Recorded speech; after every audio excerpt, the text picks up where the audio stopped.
গুজবে কান দেবেন না এবং গুজব ছড়াবেন না। পুলিশ প্রশাসন সর্বদা আপনার পাশে আছে।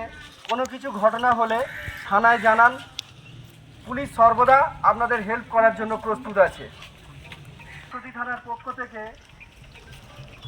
সমস্ত জনসাধারণকে জানানো যাচ্ছে, আপনারা বাংলাদেশের পরিস্থিতি নিয়ে অযথা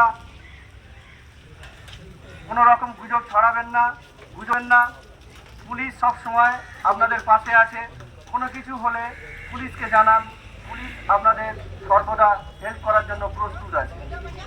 কালীতলা আশুতি থানার পক্ষ থেকে এলাকার সমস্ত জনসাধারণকে জানানো যাচ্ছে, বাংলাদেশের পরিস্থিতি নিয়ে অযথা গুজব ছড়াবেন না, গুজবে কান দেবেন না। কোনো কিছু ঘটনা জানলে সঙ্গে সঙ্গে থানায় ফোন করুন বা থানাকে জানান। পুলিশ সর্বদা আপনাদের পাশে আছে, আপনাদের সাথে আছে। কালীতলা আশুতি থানার পক্ষ থেকে এলাকার সমস্ত জনসাধারণকে জানানো যাচ্ছে, বাংলাদেশের পরিস্থিতি নিয়ে অযথা গুজব ছড়াবেন না, গুজবে কান দেবেন না। কোনো কিছু ঘটনা জানা থাকলে বা জানলে সঙ্গে সঙ্গে থানায় ফোন করুন। পুলিশ সর্বদা আপনাদের পাশে আছে, আপনাদের সাথে আছে।